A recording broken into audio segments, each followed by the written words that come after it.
I voted them number one today.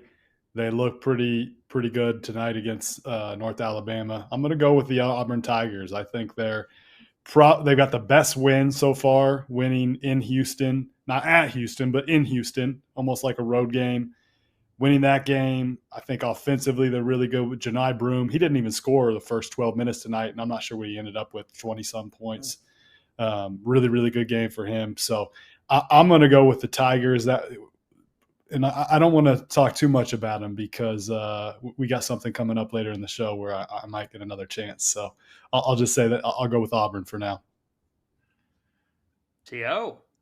That's a tough question. I feel like, obviously it's hard for me to stray away from Kansas right now. Obviously you see some of the holes that presented themselves whenever they played North Carolina, especially in that second half. But right now, because the sample size is so small, it's hard to go against Auburn at this point in time, but they also might brawl in an airplane. So, you never really know, is this team going to be able to keep going throughout the course of the season? It's a giant question mark. That all being said, I said at the beginning of the season, this team goes how Tahad Pettiford develops. And I thought it would be much later in the season before he really started to find his footing. That hasn't been the case. He's been terrific since day one.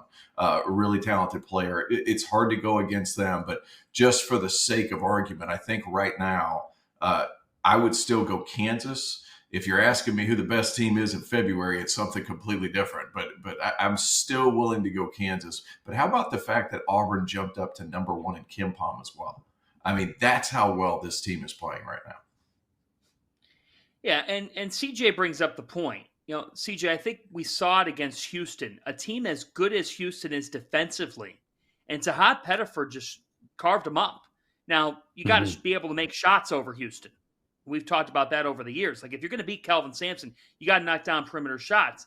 Tonight, sure, it's a bye game against Northern Alabama, but they go 12 of 27 from three. You're right. Johni Broome goes for 30 and 17. Just feels like, CJ, that whether it is a Miles Kelly or a Denver Jones, that you've got an All-American as a big man.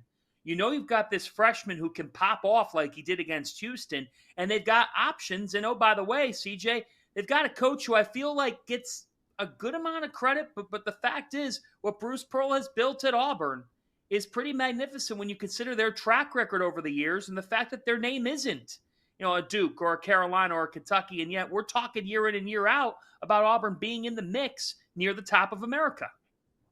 I think the one thing that gives me just a little bit of pause, and T.O. hit on it, was freshman point guard. But the way Pettiford played in that game, I'd say – T.O., are you with me that the hardest ball screen defense to go against in the country is Houston's, right? You with me there? Yeah. And the way he carved up that ball screen defense late. Now, talking to Kellen recently, they didn't feel great about how they protected the middle of the floor down the stretch of that game. But you got to go out and make plays against that defense in the pressure pack situation into the game. And I think I had it 4 straight possessions. They came in with the basket, and it was all either him scoring or him making plays. And that's really, really impressive. So I think he's further along than anybody anticipated. Now he's been hot and cold in the other games, but for him to be able to rise to that occasion. And then I think their guard play is better than it was a year ago. Denver Jones has taken a step, getting Miles Kelly from Georgia Tech. I think him being able to go to a place where he doesn't have to be the number one guy on the scouting report every night, that's elevated his level. And Broome I think Broome might be one of the most underrated players in college basketball. He probably doesn't get talked about enough. His hands are so soft. That ball comes off his hands so soft.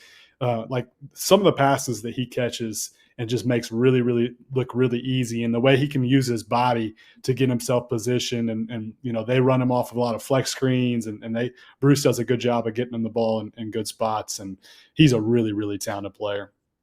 Yeah, one thing, there was a catch today when Johni Broome was running down the middle of the floor and Chad Baker-Mazara hit him and he caught it behind him and was still able to finish on the other side of the floor. People don't realize how difficult a catch and finish that is. I don't care who you're playing against. Having a guy catch the ball up above his shoulders at 6'10", 6'11", whatever Johni is, and being able to finish on the other side of the rim without putting the ball down, I mean, that's elite stuff. And it's kind of goes along the same lines, guys. It's like what we've seen over the past few years. These big men are staying around, and they turn out to be some of the best players in college basketball year in and year out. And now we talked about Ryan Kalkbrenner being underrated. That's no longer the case. I think we've made it pretty clear, like, he's getting his flowers. Hunter Dickinson, same thing. Zach Edey last year, and God knows he's gone. So, like, now you move down south, you go to Johni Broome, and he's been incredible.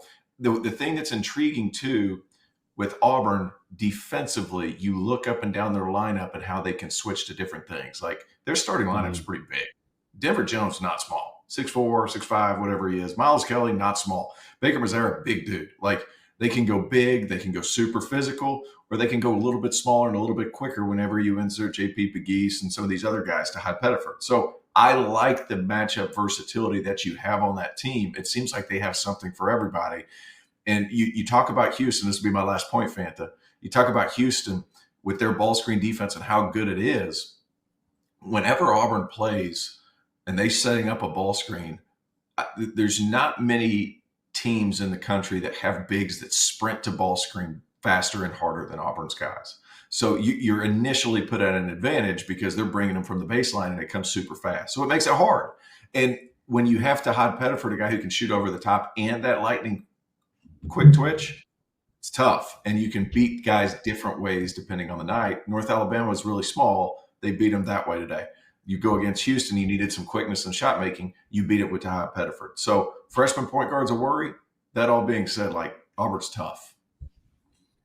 Now,